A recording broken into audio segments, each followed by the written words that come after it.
Oo na. Lahat ng sinabi ni Marga, lahat yun totoo, Alona. Hindi ko nga alam kung anong klaseng katangahan meron ka eh. Dahil hindi mo man lalata lahat. Ganun mo na siguro talaga ako kamahal, no? Para hindi mo maramdaman na peking pagmamahal ang lahat ng pinakita ko sa'yo. Yeah. Ganun siguro ako kabulag at kamanhid. Dahil kahit sa lahat yung peking pag-aalala mo, wala akong mahalata. Ganun na ba kalaking interest mo sa pera? Nagpakasal ka sa hindi mo mahal, ha, Dennis? Ganun ka mukhang perang pamilya mo? Huwag mo kong idamay, Alona. Hindi ako interesado sa pera ng pamilya mo. Dahil kaya ko rin kitain yun. Magkaiba ako tangang magulang ko. Huh? Magkaiba? Kaya pala nagawa mo akong lokohin? Ibang klase rin kayo, no? Pamilya ng mama ni Loko. Napangiti ng mapait si Alona at hinayaan niyang umagos ang luha sa harap ni Dennis at Marga.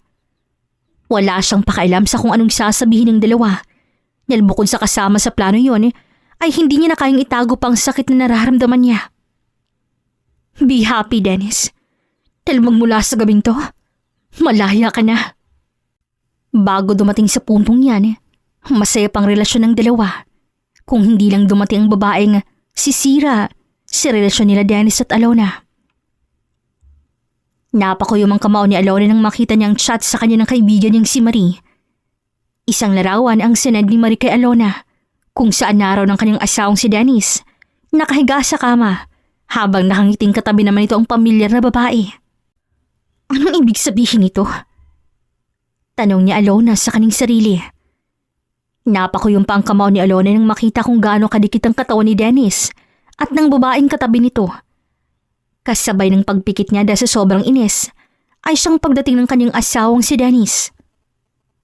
Anong nangyari sa iyo, Alona? Bakit nakapikit ka? May masakit ba sa iyo, mahal ko? Hinimas-himas pa ni Dennis ang balikat ni Alona. Agad naman itong tinabig ni Alona. Saan ka galing? Bakit masyadong ginabi ka naman yata kung umuwi? Overtime, Alona. Nag-overtime ako. Alam mo naman ang palagi ko yung ginagawa para mataas ang sahod ko kada katapusan. Kailangan nating mabayaran lahat ng utang bago tumumba ang buwan. Alam ko. Pero para saan pa nagtatrabaho rin ako? Alam mo rin hindi mo na kailangan pa na mag-overtime. Sapat na rin naman ang sahod ko para mabayaran ang lahat ng utang natin. Ay, mag-aaway na naman ba tayo dahil dyan? Hindi ka na ba talaga nagsisawa, Alona? Puro na lang tayo away. Paawat ka naman. Hindi pa nga away ang tawag dito, Dennis. Sinasabi ko lang na hindi mo na kailangang mag-overtime. At isa pa, kahit anong pag-overtime mo, kulang pa rin naman ang sahod na binibigay mo sa akin. Nagngit-ngit naman si Dennis sa galit. Ngunit nanatili itong kalmado sa harap ni Alona. Wala siyang balak patulan nito.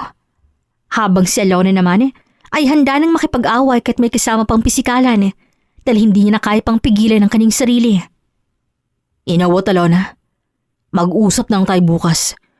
Dahil kung parehong mainit ang ulo natin, mauuwi to sa hindi magandang pag-uusap. Natutulog na ako. Iniwan ni Dennis si Alona si Sala na nakuyong pa rin ang kamao. Ayaw niya Alona nang makipagtalo, ngunit sa pagkakataong to, kailangan niyang maging mas mautak.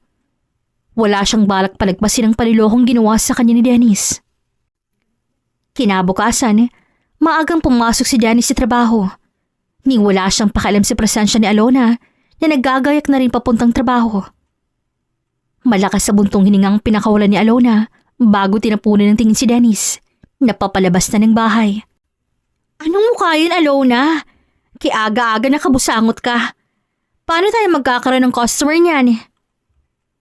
Anas ni Marie kay Alona. Napairap naman si Alona habang malalim pa rin ang iniisip. Iniisip ko lang kung paano nagawang magloko ni Dennis. At sino ba yung babaeng yun, Marie? Pamilyar siya sa akin pero hindi ko lang talaga matanda ng pangalan niya. Ano? Hindi mo siya kilala?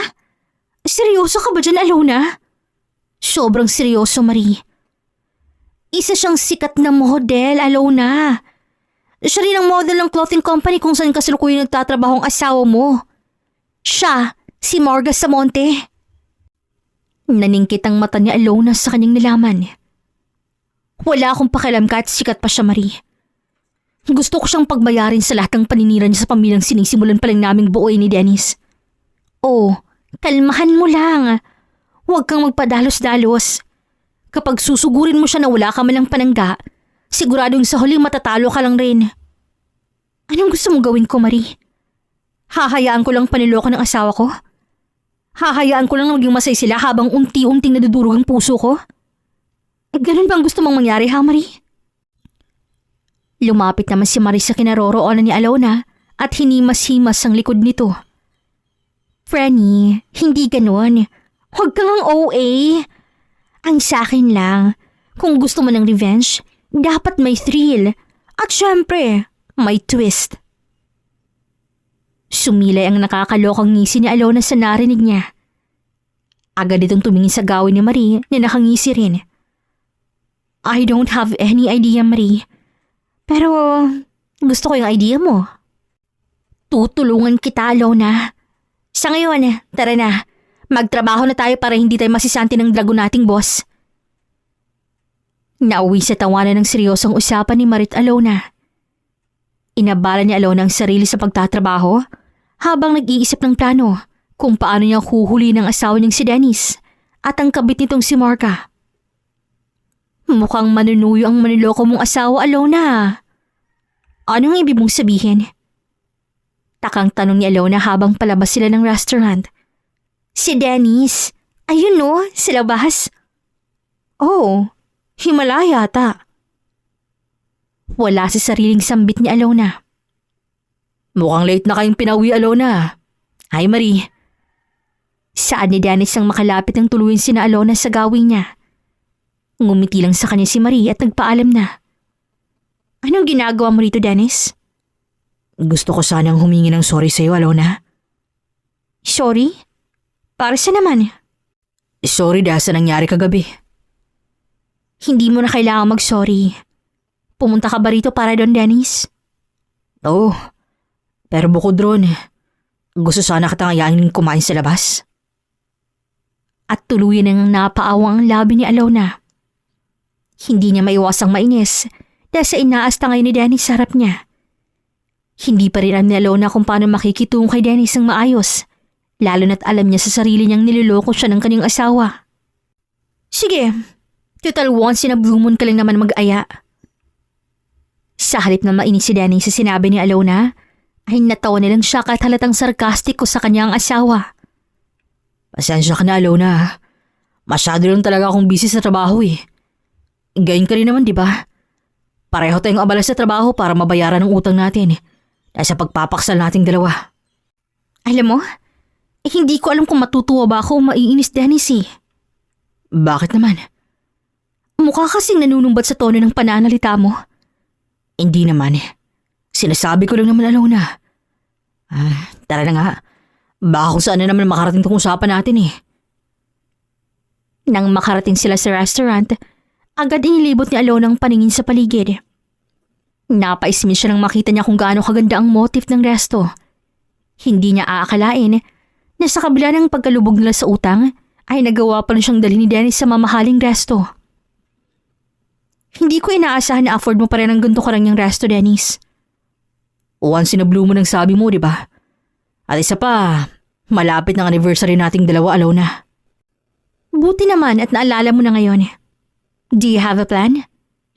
Actually, meron na, mahal. Ano naman yon? Inilabas ni Dennis ang 2 plane ticket at iniabot yun kay Alona. Kalakip nito, ang isang full package for couple sa isang beach sa Cebu. Saan ka kumuha ng pera sa ganyan, Dennis? Galing sa boss ko. Regalo doon niya sa atin eh. Nalaman niya kasi na wedding anniversary natin sa Makalawa. Araw ng Webes yun, Dennis. May trabaho tayong pareho. Once in a year lang naman to nangyayari, Alona eh. Mag-enjoy naman tayo. Alam nating pareho na wala na tayong oras para sa isa't isa. Kaya hayaan mong makabawi ako. Nakaramdam ng pagdududa si Alona. Ngunit sumang-ayon pa rin siya dahil gusto niyang makita kung talagang sincere ba ang kanyang asawa. Lumipas muli ang 2 araw matapos mag-date nila Alona at Dennis.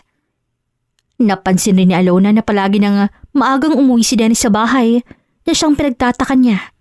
Hindi na ito nag-o-overtime kagaya ng nakagawian nito. Masyado rin itong malambing sa kanya at bihira na akong gumamit ng cellphone. Huy Alona! Lintik! Bakit tulala ka na naman? Naputol ang pag-iisip na Alona nang sandaling yugyugin siya sa balikat ni Marie. Ha? Bakit? May kailangan ka ba, Marie? Wala. Pero gusto sana kitang ayaing mag-beach. May extra plane ticket kasi ako eh. Bigay lang to ng vlogger kong pinsan eh. Balak na akong isama sa pagbabakasyon nila eh. Kailan ba yan? At bakit akong niyaya mo? Alam mo namang may asawa kong tao, di ba? Oh, ano namang kunik dun? Porket ba may asawa na bawal lang mag-enjoy? Para sabihin ko sa iyo, Alona, wala pa kayong anak, kaya mag-enjoy ka muna. Kailan nga ka ako yan? Bukas. Sandaling natigilan si Alona at sunod-sunod na umiling sa kaibigan. Bukas? Hindi pwede, Marie. Magsa-celebrate kami ng wedding anniversary naming dalawa ni Dennis. Talaga? Bakit bigla ka naman yata yan? Hindi ko alam. Baka naman gusto lang bumawi. Akala mo naman mabilis maghilom ang puso ng naloko Alona? Baka nagpapaniwala ka na sa asawa mo, ha? Naku ka! Actually, naguguluhan nga ako sa biglang pagbabago niya this past few days eh. Bakit? Ano bang pagbabago yan? Nagbagong anyo? Naging aswang ba? Ano? Hindi. Sira ulo ka talaga. I mean, maaga na siya kung umuwi. At sobrang lambing niya pa sa akin. At isa pa, hindi na siya palaging nakatutok sa phone niya. Baka naman broken. Broken saan? Sa kabit niya. Ay, imbihar na ka naman, Alona, oh. Hindi ka ba nanunood ng balita? Bakit? Anong meron? Patay na ba si Morga? Napahagalpak ng tao si Marie at marang hinampas ang balikat ni Alona. Ang brutal naman ang naisip mo, Alona. Pero sana nga, no? Kaso hindi eh. Napanood ko na lang na siya yung nagmamanage ng hotel nila sa Cebu. Kaya doon na siya magsistay. Agad namang natigilan si Alona. Sa pagkakaalala niya, trip to Cebu ang ticket na binigay sa kanya ni Dennis. Sa Cebu rin namin isa-celebrate ni Dennis yung anniversary namin. At galing daw sa boss niya yung ticket at package. Nalintik ka na, Alona. Pero teka, sa Cebu rin kami pupunta eh. Same beach lang and hotel. I have a plan, Alona. Okay, I'm in, Marie. Halos mapapikit si Alona nang salubungin niyang napakasariwang hangin na dumadampi sa kanyang muka.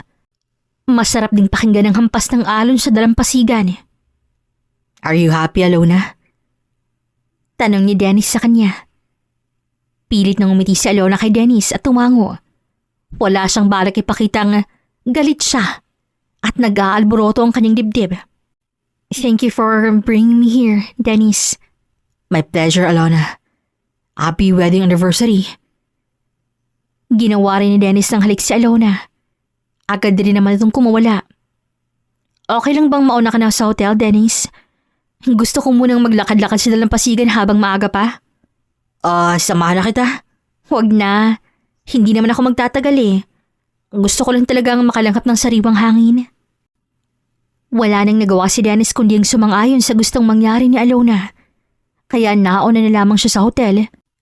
Agad namang tumungo si Alona sa isang cottage kung saan naghihintay sa kanya si Marie. Ang aga mo naman, Alona. Maaga kasi kaming nakarating, Marie. Host ready naman siguro yung mga pinsan mong vlogger, di ba? Yes naman. Bakit? Need mo ba sila? Hindi ko pa alam. Hindi pa malino ang plano eh. Hindi ko nga nakikita yung Morga na yun dito. Malamang nasa loob ng hotel yun. Takot niya lang mangitim siya kapag nagbilad siya sa tirik na araw, no? Sira ka talaga. Basta, Marie, huwag kang magpapakita kay Dennis, okay? Mas mabilis natin silang mahuhuli na magkasama kapag isa sa atin ang makakasunod sa kanila. Makakaasa ka, Alona. Para sa mga taksil na asawa at higad na babae, no? Matapos silang mag-usap, agad bumalik si Alona sa hotel. Nadatnan niya si Dennis na naghahanda na ng pagkain. Oh, andyan ka na pala, Alona. Tamang-tama. Kararating pala ng pagkain natin. Halika, kumain muna tayo. Sige, gusto ko rin magpahinga pagkatapos kumain. Para mamayang hapon, makapaglakad-lakad tayo sa dalampasigan. Oo, sige. At ako na may sisimulan ng pag-inspection ng hotel na ito. Yun kasi ang bili ng boss ko eh. Palihim raw ako mag-inspection lalo na sa kitchen area. Samantala, napangiwi si Alona nang magising siya. Pasado 6:00 na ng hapon at halos hindi niya alam ang gagawin nang makita niyang 15 missed calls ng kaibigan niyang si Marie. Grabe, 5 oras akong nakatulog. Bulalas pa ni Alona sa kanyang sarili at dali-daling dinampot ang jacket niya upang puntahan si Marie sa cottage nito. Aba naman, nagpakita ka pa. Saan ka ba kasi nagsusuot, Alona? At hindi kita makontak? Bungad agad ni Marie kay Alona. Pasensya ka na, Maria. Nakatulog kasi ako eh. Kaya pala, nakipagharutan at lahat-lahat ng magaling mong asawa, hindi ka pa rin sumasagot sa mga tawag ko. Anong ibig mong sabihin, Marie? Ay, nakita ko si Dennis at Morga kanina. Magka-holding hands habang pinapanood ang paglubog ng araw. Sa pagkakataong yon, tila biglang nag-flashback kay Alona nangyari kaninang tanghali bago siya makatulog. Ganon? Ang paalam niya sa akin kailangan niyang mag-inspection sa hotel na to ah. At naniwala ka namang bruha ka. Baka nga nilagyan ng pampatulog yung pagkain mo eh. Para talagang malayo silang makipaglandi ang dalawa. Tara Marie, hanapin natin sila. Ipapakita ko sa kanila kung paano magpatulog hindi dinadaan sa pagkain. Nataranta naman si Marie na sumunod kay Alona. Kahit hindi nila alam kung saan eksakto ang kinaroroonan ni Dennis. Porsigido sa Alona ang galugarin ng kabuuan ng hotel, mahuli lang ang kanyang asawa. 17th floor daw yung room ni Morga. VIP floor daw yun kaya hindi basta-basta nagpapapasok ng walang appointment sa kanya. Saad ni Marie kay Alona matapos yung magtanong sa empleyadong nakasalubong nila, papasok sa hotel. Tara sa janitor closet, Marie. Ha? Bakit? Anong gagawin natin doon? Don't tell me magpapanggap tayong janitors para lang mahuli yung asawa mo, Alona. OMG, stop! Ayoko! Wala tayong choice. Iyon lang ang way na naisip ko para magkaroon tayo ng access sa 17th floor. Magrereklamo pa sana si Marie, ngunit hindi na nagkatubiling pakinggan pa ni Alona ng mga sinasabi nito. Agad niyang hinila si Marie papunta sa janitor closet. Samantala, tanging halinghing lamang maririnig mo sa kwarto ni Morga kasama si Dennis. Naanin mo yung mga bagong kasalang dalawa nang pumasok ang dalawang housekeeper na may dalang pagkain. Mabuti na lang at natakasan mo ang asawa mo, Dennis. Siyempre naman.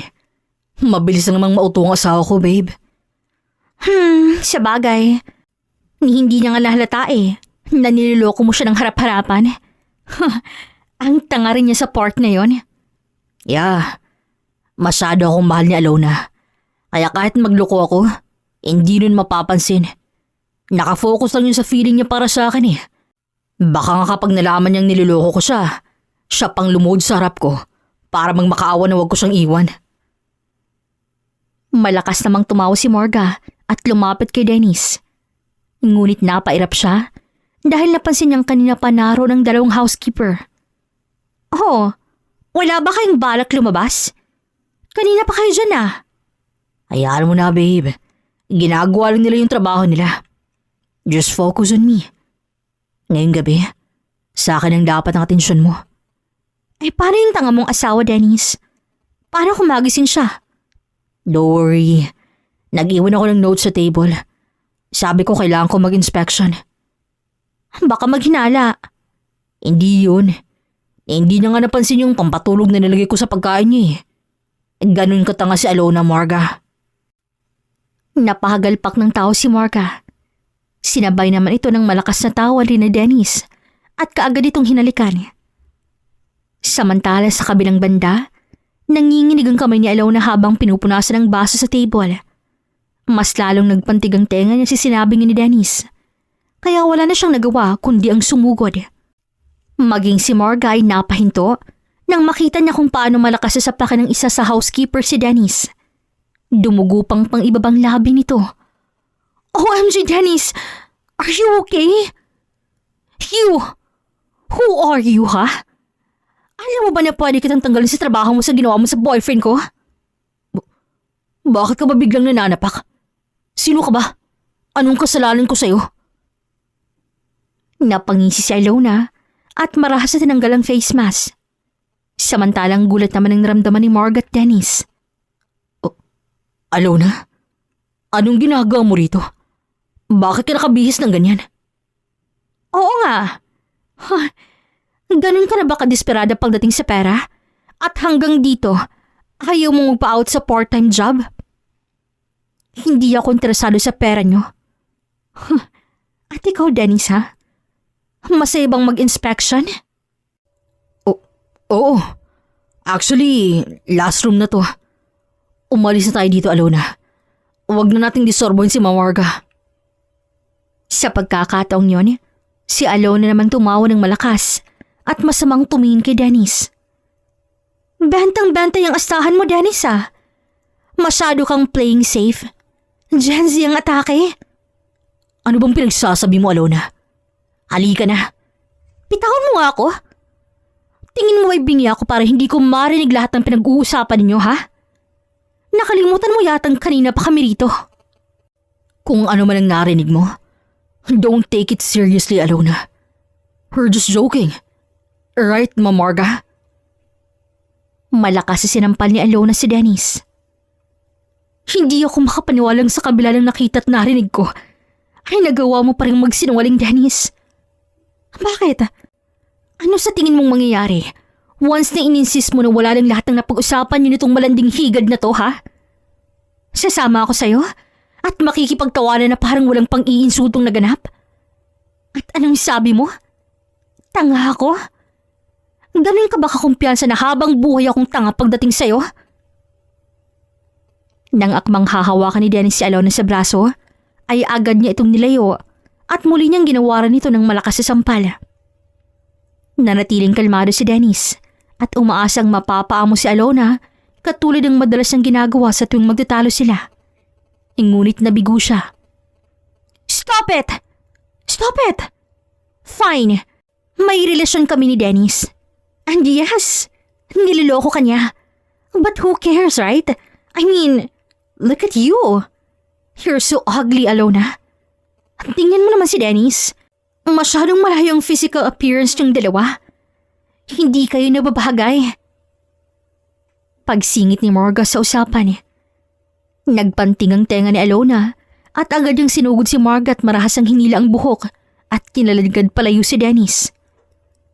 Masyado kang sawsawera. Napakalandi mo rin, ano? Sa dami-daming didikitan mo, sa may asawa pa talagang napili mo? At anong pakialam ko naman sa physical appearance na yan, ha? Pinagyayabang mo ba yung ganda mo? Dahil kung oo, wala akong pakialam sa pagmumukha mo. Aanhin ko yung ganda mo kung kabit ka naman. Kabit? Para sabihin ko sa iyo, Alona, sa ating dalawa lamang ako dahil ako ang mahal ni Dennis. Oo, sa'yo siya umuuwi, pero ako pa rin ang mahal niya. Ay paano nga? Malandi ka eh. Sikat ka na nga, pasikat ka pa. Gusto mo bang masumikat? Tara sa labas, nang mabunyag lahat ng kalandian mo. Sigaw ni Alona at muling hinila si Marga sa buhok. Sa pagkakataong yon, humarang si Dennis at marahang tinulak si Alona. Tama na. Ako na lang saktan mo, Alona. Huwag lang si Marga. Tara nga, mag-usap tayong dalawa. Hindi nakinig si Alona. Wala siyang ibang gustong gawin kundi ang saktan si Marga at si Dennis. Gusto niyang umiyak dahil sa kanyang nakikita. Alam niyang wala siyang laban pagdating sa pagmamahal ni Dennis. Lalo na at nasaksihan niya kung paano ipagtanggol ni Dennis si Marga laban sa kanya. Huwag kang umastang parang aso mo ako, Dennis. Wala na akong balak pakinggan o sundin ka pa. Asawa mo pa rin ako, Alona. Kaya sumunod ka sa akin habang hindi pa umiinit ang ulo ko. Ngunit imbis na matakot, pot at galit ang nararamdaman ni Alona. Malakas siyang tinulak si Dennis at muling sinugod si Morga. Malakas niya itong sinampal at tinulak sa pader.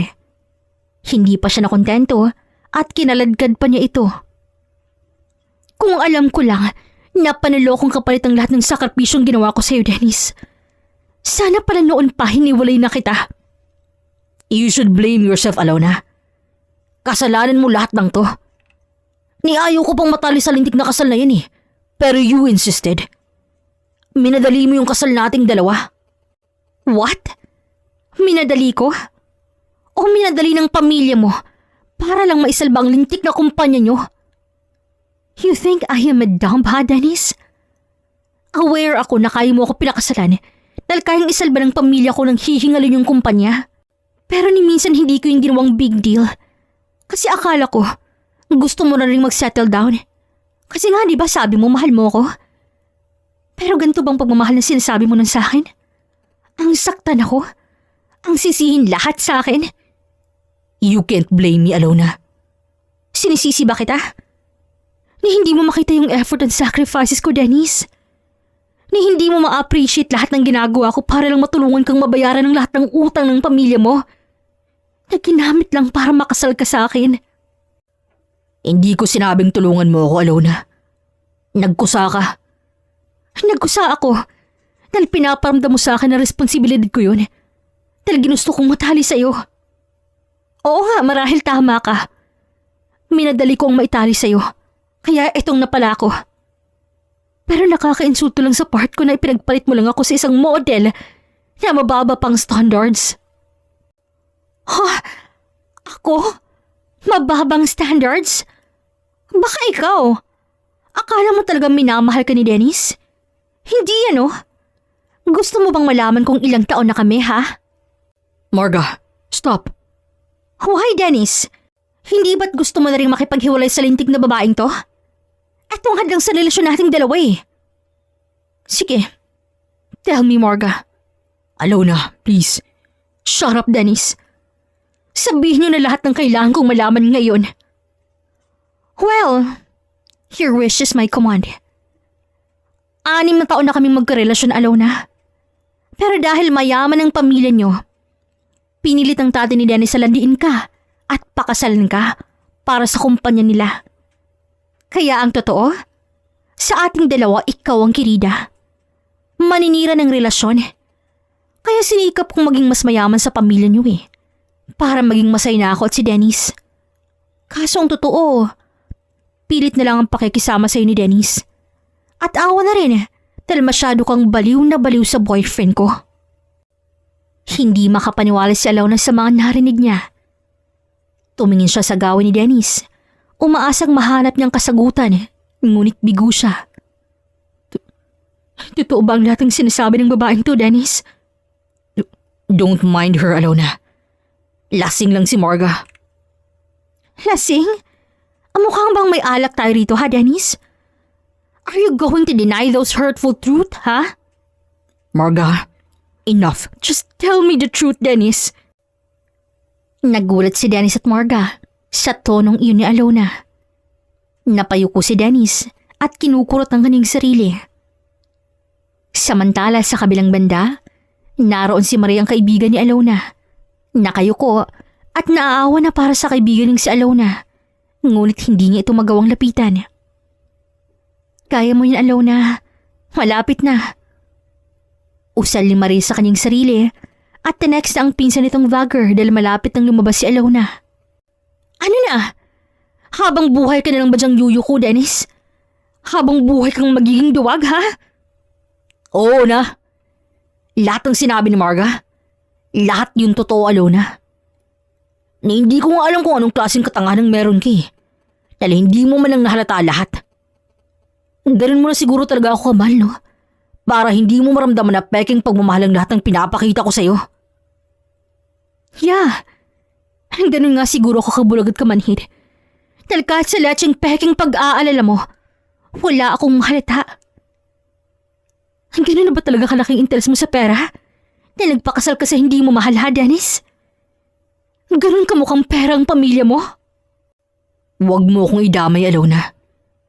Hindi ako interesado sa pera ng pamilya mo. Dahil kaya ko rin kitain yun. Magkaiba ako tang mga gulang ko. Ha? Magkaiba? Kaya pala nagawa mo akong lokohin. Ibang klase rin kayo, no? Pamilya kayo ng mga manloloko. Napangiti ng mapait si Alona at hinayaan niyang umagos ang luha sa harap ni Dennis at Morga. Wala siyang pakialam kung anong sasabihin ng dalawa. Dahil bukod sa kasama na sa plano yon, ay hindi niya na kayang itago pang sakit na nararamdaman niya. Be happy, Dennis. Dahil magmula sa gabing to, malaya ka na. Pero Alona, umiling si Alona ng akmang pipigilan siya ni Dennis na umalis. Wala na siyang rason para manatili pa. Masyado niya lang sinasaktan ang sarili niya. Kailangan niya nang makalayo sa mga taong nanakit sa kanya. Nang makarating siya sa tulay, muling nag-flashback lahat ng alaala nilang dalawa ni Dennis. Ang masasayang alaala na sa isang iglap ay naglaho dahil sa katotohanang hindi niya nais pang marinig. Sana sa pagtalon ko sa tulay na to, mabura lahat ng pagmamahal at mapapait na karanasan ko dulot ni Dennis at Morga. Sambit ni Alona bago tuluyang tumalon. Kasabay ng pagtalon ni Alona ay ang pagsigaw ng isang vlogger na nakakita sa kanya. Agad itong tumawag ng saklolo sa hotel kung saan naroon si Dennis. Ano nangyari? Nagpi-film po kami ng video for our vlog nang may makita po kaming babaeng tumalon sa tulay. Hindi namin nakita ang mukha pero sure akong dito siya nagtrabaho. Di nakapang housekeeper siyang uniform ng hotel. Nanginginig na lumapit si Dennis sa babaeng ni-rescue ng mga tour guide. Halos magulantang ang buong pagkatao niya nang hindi niya na makilalang mukha ni Alona. Ano nangyari sa mukha niya? Akala ko nalunod lang siya pero bakit? Bakit parang sunog ang mukha niya? Base po sa autopsy, sir. Asido ang sanhi ng pagkasunog ng mukha niya. Mukhang sinabuhin po niya ng asido ang sarili ng mukha, sir. These things belong to her po. And this is her cellphone. Nakikirami po kami, sir. Matapos ang nangyari, lumaganap ang balita sa buong lungsod ng Cebu, maging sa pamilya ni Alona. Inusig si Dennis sa mga kamag-anak ni Alona na halos hindi na alam ni Dennis ang isasagot. Sa araw ng burol, lumating si Marie at marahas sa hinablat ang pagkakaupo ni Dennis at ginawaran ng malakas sa sampal. Marie, bakit mo ginawa yun? Huwag ka nang magmaang-maangan pa, Dennis. Alam nating pareho ang dahilan kung bakit nagpakamatay si Alona. Anong ibig mong sabihin, Marie? Si Dennis bang rason kung bakit nagpakamatay ang anak ko? Singit ng ama ni Alona. No. Hindi ganun yung tito. Sinabi ko naman po sa inyo na nag-aaway po kami ni Alona ng gabing yun. Dahil po nagsiselos siya, kahit wala namang dapat ikaselos. Sinisisi ko rin pong sarili ko dahil hindi ko siya napigilan nang umalis siya. What? Walang ikakaselos? Nahihibang ka na ba? Patay na nga yung tao. Nagawa mo pang sirain sa mismong harap ng mga magulang niya. I can't believe na magagawa mo to kay Ilona, Dennis. Sa kabila ng lahat ng ginawa niya sa'yo. Ay, ito pa palang igaganti mo. At talagang sinamang pa rito ang kabit mo, ano? Hindi ka na talaga nahiya. Sigaw muli ni Marie na naging sanhi ng bulong-bulungan ng mga taong naroon sa burol ni Alona. Halos kasuklaman rin si Dennis ang pamilya ni Alona, lalo na nang malaman nilang totoong dahilan kung bakit nagawang magpakamatay ni Alona. Hindi na muling nagawa ni Dennis sa pumunta sa burol ni Alona. Maging ang paghatid sa huling hantungan ay hindi siya pinayagang pumunta. Lumipas ang mga araw at linggo nang malaya nang nakakapaglandian si Margaret Dennis. Kahit saan sila magtungo, wala nang hahadlang pa. Masaya ako nagagawa na natin ang lahat ng gusto nating gawin na walang sagabal at alaw na sa buhay natin, Dennis. Nakangising sabi ni Marga. Masaya rin ako, Marga. Masaya ako makapiling na kita. Hindi na ako makapaghintay sa kasal nating dalawa. At malakas sa halakhak ang sabay nilang pinakawalan. Samantala, sa kabilang banda, hindi mapakali si Marie sa balitang nakarating sa kanya. Ano? Ikakasal na sila? 3 buwan pa lang nakalipas ang mamatay si Alona. Wala ba silang respeto? Napahilot sa sentido si Marie habang ang katabi niya naman ay napangisi na lamang. Hayaan mo na silang magpakasaya, Marie. Tingnan na lang natin kung hanggang saan naabot ang kasiyahan nila kapag minulto na sila ng paniloko nila. Nakangisi pang sabi ng katabi nito. Muli sa kabilang dako, hindi mapakalala ng sign ni Margaret Dennis matapos silang may kasal. Sa unang linggo nila bilang mag-asawa, masayang masaya pa ang dalawa. Hindi na ako mapaghintay na magkaroon tayo ng anak, Marga. Sambit ni Dennis habang hinahalikan si Marga. Ako rin, Dennis. At ang matagal nating pangharap, ang maikasal tayo at bumuo ng isang masayang pamilya sa piling ng bawat isa. Muling lumipas ang mga araw, linggo at buwan na masaya ang buhay ni Margaret Dennis. Ang akala nila'y tuloy-tuloy na ang say sa buhay nila, ngunit nagkakamali sila. Dahil sa kabilang banda, may isang taong matagal sa kanilang nakamasid at inaaral ang bawat kilos nila. Isang taong nais mapaghiganti at iparanas sa kanilang nararapat nilang karma. Oh my gosh! What's the meaning of this? Halos matumba si Morgan nang sa paglabas siya ng bahay ay may isang lapida kung saan may nakasulat na dito nakatira ang kabit, huwag tularan. Maging si Dennis ay naalarma sa kanyang nakita. Ngunit hindi niya ito pinahalata kay Morga. Calm down, Morga. Baka naman prank lang yan. Alam mo namang nasa village na to maraming vlogger. Dito ka lang. Hahanapin ko na lang ang camera baka may nakasetup sa gate. Lumabas si Dennis at lumapit sa gate ng bahay nila. Sinipat niya ito ng mabuti at tumaasang may makikita siyang kahit man lang maliit na camera para mabawasan ang kaba niya. Ngunit nabigo siya. Mas lalo siyang kinabahan nang may makita siyang isang figura ng taong nakatago sa likod ng puno. Nakaitim itong hoodie at nakaitim na sombrero. At nang magtamang paningin nila, namilog ang mga mata ni Dennis. Oh, Alona? Wala sa sariling saan ni Dennis. Tumindig ang kanyang balahibo, nangisihan siya nito at naglakad papalayo. Dennis, ano? May nakita ka? Sigaw ni Marga kay Dennis na tila nakapako ang tingin sa puno ng akasya. Meron. Pinagalitan ko nga eh. Don't worry. But still baka maulit pa to dahil nga vlogger sila. Palusot pa ni Dennis. Pero ang totoo, hindi niya na lamang gagawin. Tila minumulto na siya ni Alona. Samantala, nakampanting muli si Margaret sa walang bahala ang lahat. Ngunit napapansin niya ang simula ng mangyari yon ay palagi ng balisa si Dennis. Ultimo kaluskos ng puso sa hardin ay bantay sarado niya. Makalipas ang isang linggo, naging ganap ng CEO si Dennis sa kumpanya ng magulang niya. Kaya madalas na late na ang pag-uwi niya. Hindi ka pa ba uuwi, Dennis? Tanong ni Samuel, ang matalik na kaibigan ni Dennis. Mauna ka na. May tatapusin pa ako, Sam eh. Pwede ka bang makausap, pre? Tungkol saan? Lumayo ka muna ng konti. Dahil baka mapagkamalan tayong bakla sa ginagawa mo eh. Maaway pa ako ni Morga. Tumawa naman si Samuel at tinaas ang kanyang kamay. Calm down. Tungkol ba kasi saan ang pag-uusapan nating dalawa? Oh, about that.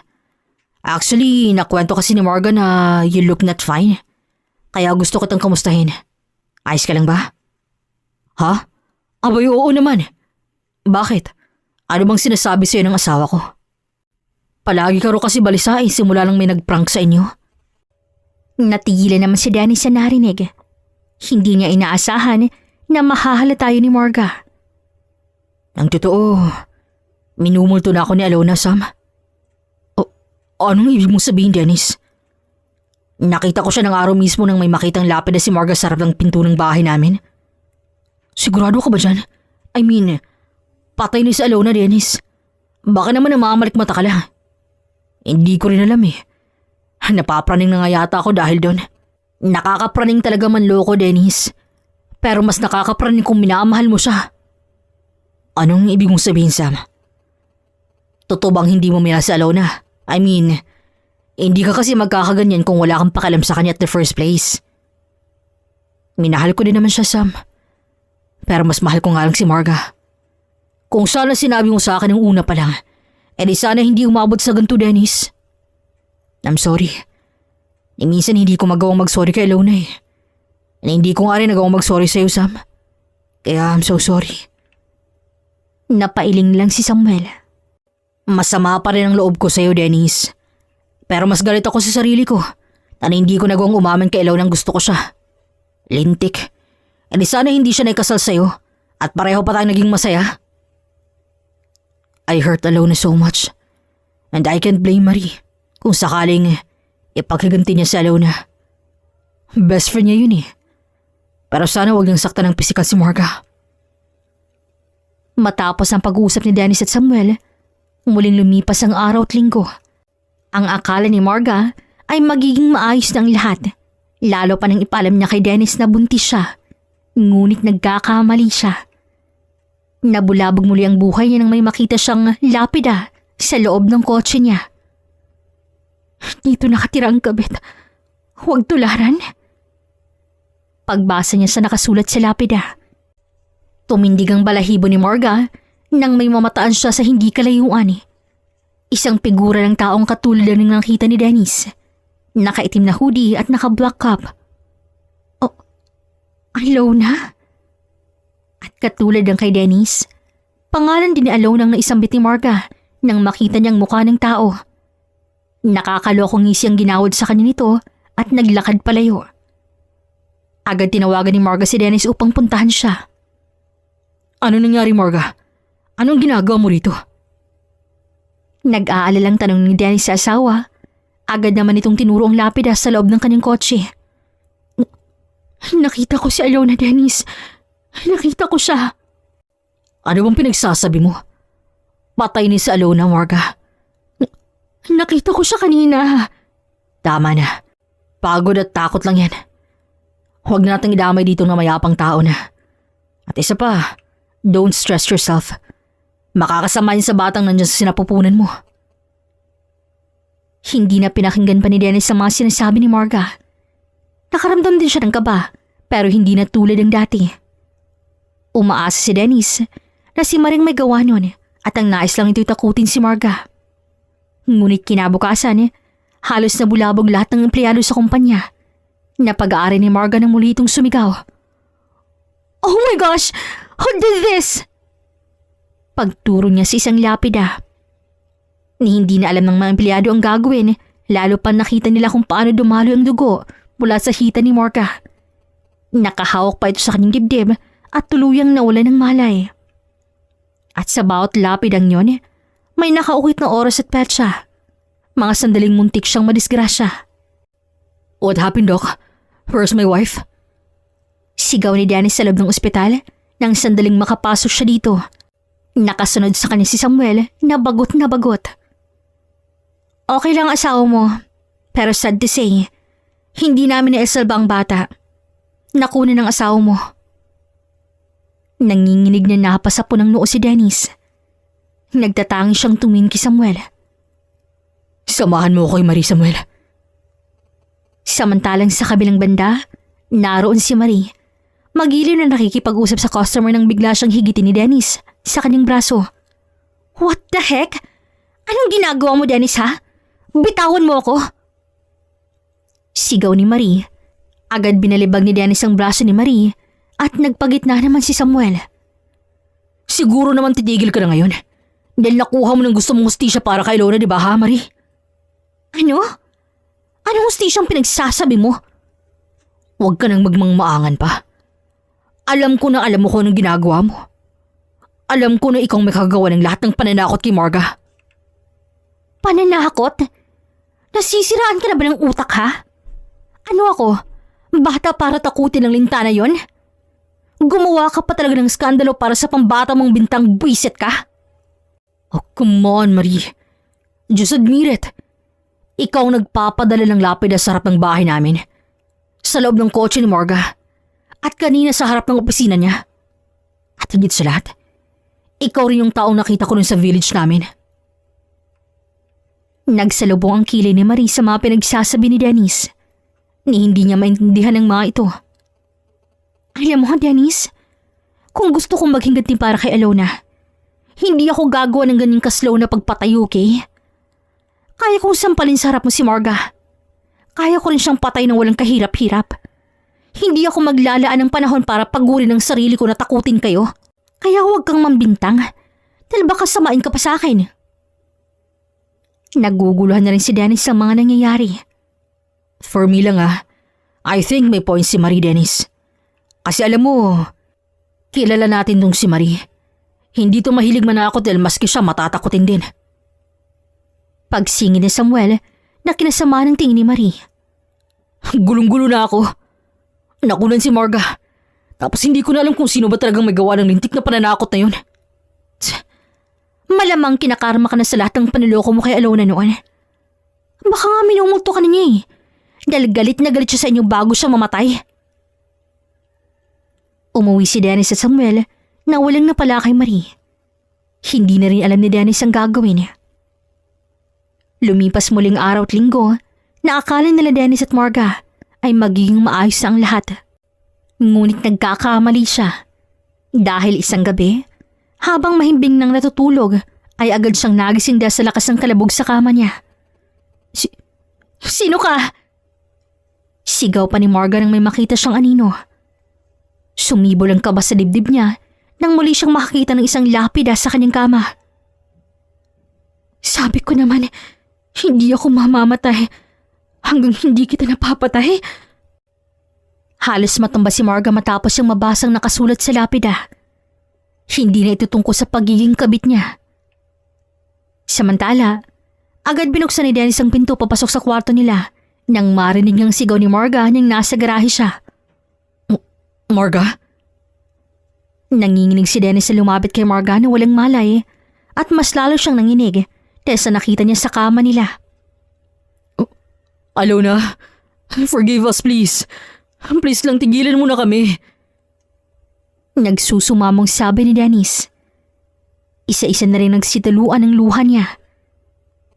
Samantala, muling lumipas ang isang linggo. Nabalitaan ni Maring nangyari sa mag-asawa, ngunit pinsa walang bahala niya ito. Habang nagpapahinga siya, ay siya namang pagpasok ni Alona. Oh, mabuti namat andito ka na. Siguro naman titigil ka na dahil mukhang lalayas ng Maynila sila Marga. Napaira pa si Marie habang sinisipat ng kaibigan sa suot nitong black hoodie at cup. Last na lang Marie, hindi ko na susundan pa. Pero sa pagkakataong to, magpapakita na ako. Nang makarating siya sa loob ng bahay nila Dennis, nakangisi si Alona na hiniwan ng konti ang braso niya na tila sanay na sa sakit dahil wala na itong maramdaman. Pumasok siya sa kung saang naroon si Marga nakaupo habang nakaharap sa salamin. Hiniwa rin ni Alona ang kanyang pisngi at hinayaang dumalo ang dugo sa labi niya at humarap sa salamin. Umalingaw-ngaong malakas sa sigaw ni Marga sa buong kabahayan dahil nakita niya si Alona sa refleksyon ng salamin. Sabi ko naman, hindi ako mamamatay hanggang hindi kita napapatay. Wika ni Alona. Pumasok si Dennis at halos lumuwang mga mata nito nang makita ng malinaw ang figurang minsan niyang nakita sa likod ng puno. Oh, Alona? Hello, my dear husband. Masaya ka bang makita mo ako? Alona? Akala ko ba patay ka na? Malakas na tumawa si Alona dahil sa reaksyon na nakita niya ngayon sa mukha ni Dennis. Nadismaya ka bang hindi ako namatay, ha? Pasensya ka na, Dennis, ha? Pero hindi ako makakapayag na hindi niyo pagbabayaran ang kataksila na ginawa niyo sa akin. Hindi ako mamamatay hanggat hindi ko napapatay ang isa sa inyo. Pero bakit? Bakit ka nagkaganyan? Paano ka nabuhay? Kaninong bangka yung pinagluksoan naming lahat? Ah, yun ba? Hindi ko alam eh. Actually, planado lahat ng yon. Planado lahat ng pekeng pagpapakamatay ko. Pero may nakakita sa'yo, Alona. Bayad ko rin yun, Dennis. Planado ko lahat ng yon. Dahil gusto kong maghiganti sa inyo. Gusto kong pagbayarin kayo sa lahat ng panilokong ginagawa niyo sa akin. At ang pananakot ang napili mong paraan para makapaghiganti ka? Isip bata ka rin ano? Maaring isip bata nga yun. Kasi akalain mo, namatay ang bata sa sinapupunin mo dahil sa kaartihan mo? Bakit, Marga? Hindi mo ba tanggap na naging kabit ka? Hindi ako kabit, Alona. Kailanman, hindi ako naging kabit. Dahil ako ang totoong mahal ni Dennis. Ikaw nga ang mahal, pero sa akin naman siya kinasal. At hanggang ngayon, may bisa pa rin ang kasal naming dalawa. Dahil walang divorce na naganap. Kaya balik-balik na rin man yung atay mo. Kabit ka, Marga. Kabit ka. Tama na, Alona. Tawarin mo na kami. Nakikiusap ako. Aalis na kami bukas. Hindi na kami magpapakita sa'yo. Lumuhod si Dennis at halos sumubsob na sa paa ni Alona. Hinihila naman ni Marga si Dennis dahil tutuloy ito sa pagmamakaawa ni Dennis. Hindi na magbabago ang nasa isip ko, Dennis. Wala nang puwang ang pagpapatawad sa puso ko. Puro sakit at pait na lang natira. Pagmamatigas sa sad ni Alona at walang pasabing nilisan ng bahay nilang dalawa ni Marga at Dennis. Mula noon, bumaligtad ang mundo ni Marga. Buhay pa siya pero bawat araw ay parang buhay na libingan. Samantalang makalipas ang isang buwan, bumalik sa dati ang routine ni Alona. Bumalik siya sa kanyang trabaho at pinaliwanag sa lahat ng totoong nangyari. Halos maiyak naman si Marie sa tawa nang paghahampasin siya ng magulang ni Alona. Dalingid sa kalaman ng karamihan, si Maring nakaisip na pikein ang pagpapakamatay ni Alona. Grabe, Alona! Ang lakas manghampas ng tatay mo, ha? Feeling ko nabali yung buto ko eh. Masaya lang sila.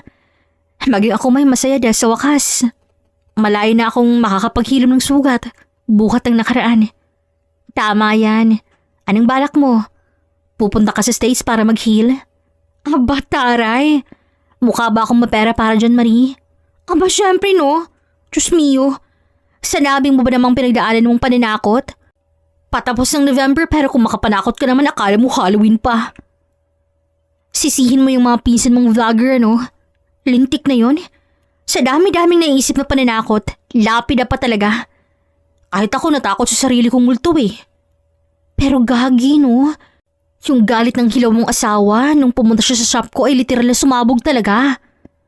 Totoo bang nakunan si Morga? Hindi ko alam. Pero kung totoo man, humihingi ako ng tawad para sa batang nadamay ko. Hindi ko yun sinasadya. Napayuko si Alona habang sinasabi yun. Hindi niya batid, nabuntis si Morgan ng panahong yun. At hindi niya rin intensyong mandamay, lalo na ng inosenteng bata. Ang sabi ng parents mo, ipapadala ka nila sa States para doon ka raw maglibang. Tanggapin mo ang offer nila, dahil pare din naman sa'yo yun eh. Bumalik ka na lang dito sa Pinas pag alam mong hindi ka na masasaktan. Sa tuwing makita mo ang lugar kung saan nagpaalala sa'yo kung gaano ka katanga. Imbiyerna ka naman, Marie. Ang ganda na nung una eh. Sinamahan mo pa ng katarantaduhan mo. Paano ba naman?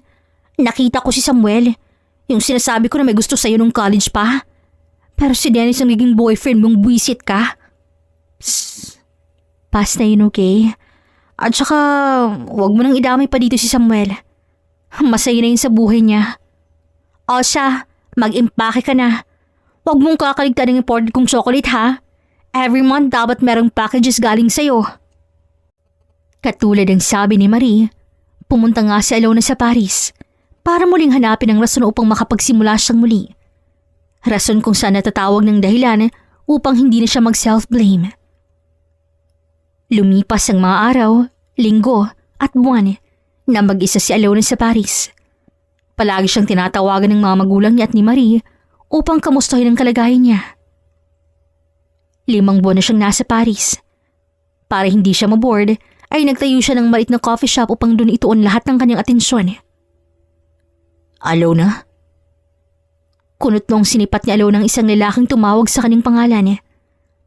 Kasalukuyan siyang nasa counter sa coffee shop nang tawagin siya nito. Who are you? Do I know you? Takang tanong pa niya. Ngunit bigla na lang itong umiti at sa pagkakataong yun, agad na sumibol ang kaba sa dibdib ni Alona. Grabe maka who are you ah. Sarap magtampo. Parang hindi tayo naging magkaibigan nun ano? Samuel? Oh my gosh! Hindi kita nakilala agad, grabe. Pasensya ka na ha. Okay lang. Long time no see, Alona. It's been a while since we've talked, ano? How are you? And what are you doing here? Ayos lang ako. I'm still in the process of healing so far. Pero okay naman eh. How about you? How are you? Ayos lang rin. Pero okay lang ba sa'yong mag-usap tayong dalawa? Pero not here, ha? Medyo dumarami na yung masasayang tingin sa atin eh. Natawa naman si Alona at tinuro ang balcony upang dun sila mag-usap. Okay na ba dito, Samuel?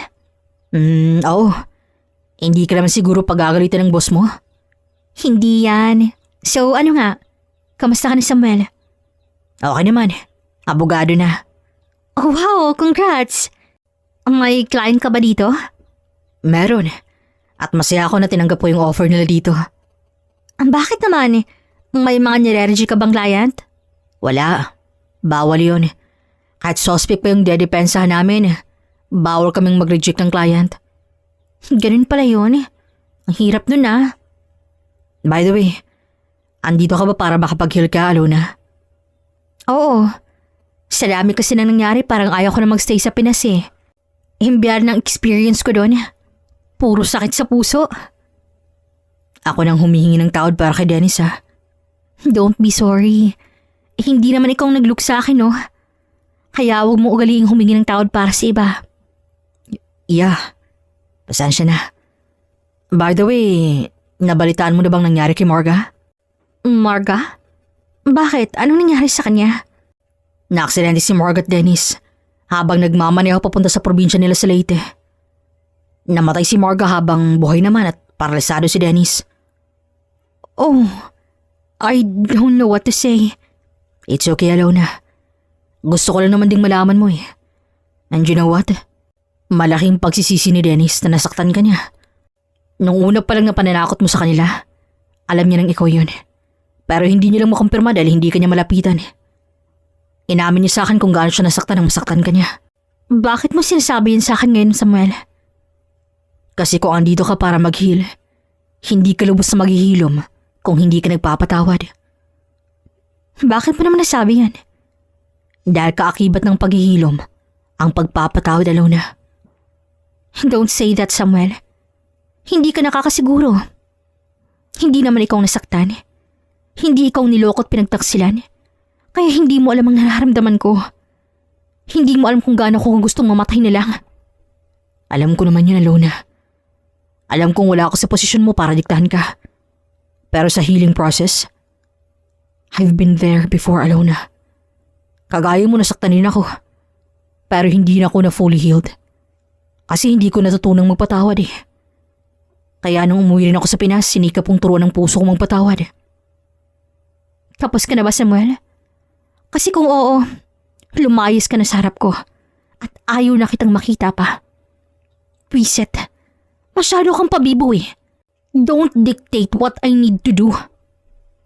Sigaw ni Alona at siya nang kusang umalis sa harap ni Samuel. Naiwan si Samuel na katulala at tila hindi mag-sink in ang sinabi ni Alona sa kanya. Kinabukasan, nakabusangot na pumasok si Alona sa shop nang makita si Samuel. Nakapamulsa ito na tila ba may hinihintay. Kung andito ka lang rin para diktahan ako ulit, please lang, get out. Hindi yun oh. Customer niyo ako. Andito ako para mag-order ng espresso made by Alona. Aba? At bakit ako? Sa dami-dami namin ditong barista. Ako pa talagang hinintay mo? Sira ulo ka rin ha? Bawal ba yun? Kasi sabi kasi dun sa nakapaskil, you can choose your favorite barista to serve your coffee. Papadyak-padyak namang pumasok si Alona sa kusina upang timplahin ang order ni Samuel. Ito ng kape mo. Ano pa bang gusto mo ha, sir? You. Eh kung tadyakan kaya kita dyan. Biro lang. Let's talk, Alona. Hindi, may trabaho pa ako. Malalagot ako sa boss ko nito eh. Alam kong ikaw may-ari nito, sabi nila. Kahit na, umalis ka na pag-ubos mo na yan. Pagtukoy ni Alona sa kape at inis na iniwan si Samuel, Habang nakangisi naman si Samuel na tila ba tuwang-tuwa pa sa nangyayari. Halos araw-araw pumupunta si Samuel sa shop ni Alona na para bang umaakyat ng ligaw. Dito ka na naman? Palagi ka bang may client dito ha? Hindi naman. I just want to see you. Kaya pumupunta talaga ako rito. Kalandian mo, Samuel. Don't tell me gusto mo ako. Hindi ba natalo na? Grabe naman. Huwag ka nang toki, Samuel. Project abogado ka, mapapaniwala mo ako? Nek-nek mo. Grabe no. Ang cute mo pa rin. Kailan mo ba balak umuwi ng Pilipinas? Wala pa akong balak, Samuel. Sayang. Uuwi pa naman sana ako bukas eh. Di umuwi kang mag-isa mo. Biyerna ka. Aminado si Alona sa kanyang sarili na nakakaramdam siya ng lungkot na malaman niyang uuwi si Samuel. Tila ba'y nasanay na siya sa presensya nito kahit makulit. Talaga? At hindi na ako babalik rito no? Di wag. Pakialam ko ba? Biyerna ka talaga, Samuel. Ouch. Hindi mo ba talaga ako mamimiss? Grabe ka ha. Hindi ba tayo tropa? Nakahawak pa sa kanyang dibdib si Samuel at umaaktong nasasaktan. Napailing naman si Alona dahil sa inasta nito.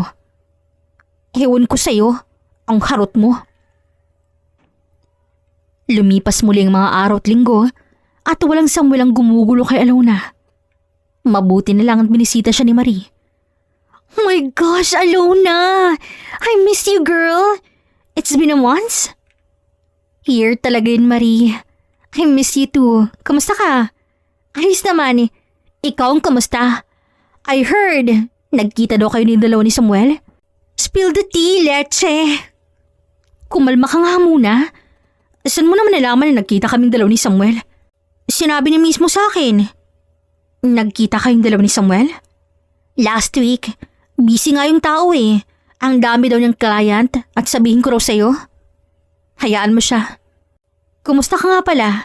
Kumusta ang shop natin, Marie? Abay, okay naman no? Nabalitaan mo na ba yung nangyari kay Morga? Oo, nakwento sa akin ni Samuel. Natakot ako sa karma niya. Biruin mo yung lapida na prank mo sa kanya, naging lapida niya pa mismo. Yeah, actually, I felt sad for them. Kung sana nung una pa lang sinabi na nila lahat sa akin, hadi sana naiintindihan ko pa. Oo nga, but don't mind them. Kumusta ka rito? Kumusta ang puso mo? Okay ka na ba? Ready ka na bang umuwi ng Pinas? Hindi ko pa alam. Hindi ko pa yata kaya eh. Babalitaan na lang kita, Marie. Hindi nagtagal si Marie sa Paris at umuwi rin siya ng Pinas habang si Alona na may nanatili sa Paris. Mabilis muling lumipas ang araw, linggo at buwan hanggang sa umabot ng 3 taon ang pananatili ni Alona sa Paris. Madalas din siyang dalawin ng mga magulang niya at ni Marie. Madalang namang bisitahin siya ni Samuel dahil busy na ito. Hanggang sa napagpasyahan niyang bumalik na nga ng Pinas. Biyerna ka! Welcome back, malandi! Mangyak-ngyak na saad ni Marie kay Alona at agad siyang inambahan ng yakap. Niyakap rin si Alona ng mga magulang niya at katulad ni Marie, nagagalak rin itong makitang muli si Alona. At halos mapatalon siya sa gulat nang kurutin siya ni Marie. Aray! Bakit ka nangungurot? Kainis naman to. Kasi ang landi-landi mo. Haba ng hair mo. Natawa rin ang mga magulang ni Alona dahil sa sinabi niyo ni Marie habang siya'y naguguluhan. Maligayang pagbabalik sa Pilipinas. Minamahal kong Alona. Natatawang saad ni Samuel. Nagulat man ay agad ring napangisi si Alona. Anong ginagawa mo rito? Akala ko ba nasa Japan ka? Surprise, ganun. Alam ng mommy at daddy natin yon. Di ba, Marie? Tantanan mo ko, Samuel. Harot mo? Himbyar ng mga tao ngayon, ha? Haba naman. Tara na nga, gutom na ako. Kumain na muna tayo. Masayang tinahak ni Alona ang daan pauwi sa kanilang bahay. Wala na siyang maramdamang sakit. Hindi katulad ng dati na sa bawat daan ay tila may karayom na tumutusok sa puso niya. Masaya ka bang makauwi ka, Alona? Oo naman. Wala nang pot at sakit. Masaya ako ang natutunan kong patawarin ng sarili bago ko simulang maghilom. Salamat sa'yo, Samuel. Wala nga naman, Alona. Handa ka na bang magpatawad ng iba, Alona? Anong ibig mong sabihin, Samuel? May isang taong nasingin ng pagpapatawad mo. May isang taong matagal na naghihintay ng pagbabalik mo para personal na makahingi ng tawad sa'yo, Alona. Tumingin si Alona kay Samuel nang may pagtataka. Tumingin din siya sa likod nito, nagbabaka sakaling may iba pa itong kasama. Wala akong ibang kasama, Alona. Kinakabahan kasi ako sa pinagsasabi mo eh. Pero hindi ko pa alam. Depende lang sa pag-uusap naming dalawa. Bakit? Wala naman. Kinabukasan, sa lubong ang kila na lumabas si Alona ng shop nang makita niya si Dennis na nakangiti habang kumakaway sa kanya. Alona, salamat na matabutan kita rito. Anong ginagawa mo rito, Dennis? Gusto sana kitang makausap, Alona. Nag-uusap na tayo ah. Oo nga pala. Bilisan mo. May trabaho pa ako. Gusto ko sanang huminang tawad sa'yo. Alam kong mahirap para sa'yong patawarin ako pero hayaan mo munang pakinggan lahat. Nagsisisi ako sa lahat ng nagawa ko, Alona. Maniwala ka man sa hindi. Minahal rin kita. Wala naman akong pakalam dyan eh. Ano naman kung minahal mo ako or hindi? Magbabago bang katotohanan niloko niya akong lahat? Niloko mo ang pamilya ko? Wala ka bang konsensya?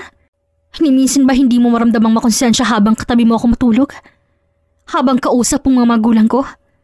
Habang nakikipagtawanan ka sa mga kamag-anak ko?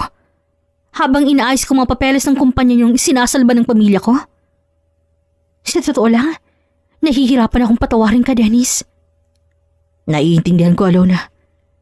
Lahat ng mga nabanggit mo, lahat ng yan pinagsisisihan ko. At huli na nga lang nang ma-realize ko. Nasaktan na kita ng oras na yun. Patawarin mo ako. I'm sorry, Alona. Kung kapatawaran ang hihingin mo sa akin, Dennis, kaya kong ibigay yun sa'yo. Madali lang para sa akin eh. Dahil bukod sa hindi naman ako Diyos. May nakapagsabi rin sa akin na hindi ako tuluyang maghihilom kung hindi ako magpapatawad. Dahil kalakip ng paghilom ang pagpapatawad. Kaya pinapatawad na kita, Dennis. Kaya sana patawarin mo rin ang sarili mo at magsimula kang muli. Salamat, Alona. Magsimula tayo ulit, Alona. Pangako, babaguhin ko ang lahat. Mamahalin kita ng buo. Bigyan mo lang ako ng pangalawang pagkakataon. Abusado ka rin ano? Pinatawad ka lang at lahat-lahat humihirit ka pa. Pinatawad lang kita. Hindi ko sinabing may tiwala pa rin ako sa'yo. Mahirap i-gain ng trust, Dennis. I'm sorry. Pero hindi ko na yata kaya pang mabuhay kasama ka. Ituturing kong torture yun pag nagkataon. Pasensya ka na. Nagbabakasakali lang naman ako. Akala ko kasi may puwang pa ako sa puso mo eh. Wala na. May iba nang nakapuwang sa puso ko, Dennis. Matagal na. Naiintindihan ko. Ang swerte niya sa'yo. Congrats. Matapos ang pag-uusap nila Alona at Dennis, doon lang nakahinga ng matiwasay si Alona. Mabilis siyang lumipas ang araw, linggo at buwan. Katulad ng sabi ni Samuel kay Alona, masarap paghilom kapag nakapagpatawad na. At yun ang kanyang nararamdaman. Makalipas lamang isang buwan, umuwi si Alona sa Bicol sa kanyang magulang at namuhay ng tahimik at malayo kay Dennis. Naging maayos din ang relasyon nila Samuel na pinagpapasalamat ni Alona. Ang buhay ay parang weather lang. Ika nga ni Kuya Kim. Kaya kung gusto mong tratuhin ka ng maganda ng kapwa mo, dapat ganun ka rin ang ginagawa mo sa kanila. Ang kwento ni Alona ay sumasailalim sa pang-araw-araw nating pamumuhay na hindi lahat ng taong nakakasalamuhan natin. Totoo, may pagkakataon din na kailangan nating magpanggap upang hindi na tayo mas lalong abusuhin pa ng iba. Okay lang din na ipakita mo sa lahat ng paminsan-minsay mahina ka. Dahil hindi naman tayo naka-tank build na lahat ng pananakit ay kaya nating sanggain. At higit sa lahat, matuto rin tayong magpatawad. Dahil ika nga ni Samuel, kalakip ng paghilom ng ating mga puso ay ang pagpapatawad. Hanggang dito na lamang po. This is Regine here in Kuya Agustin's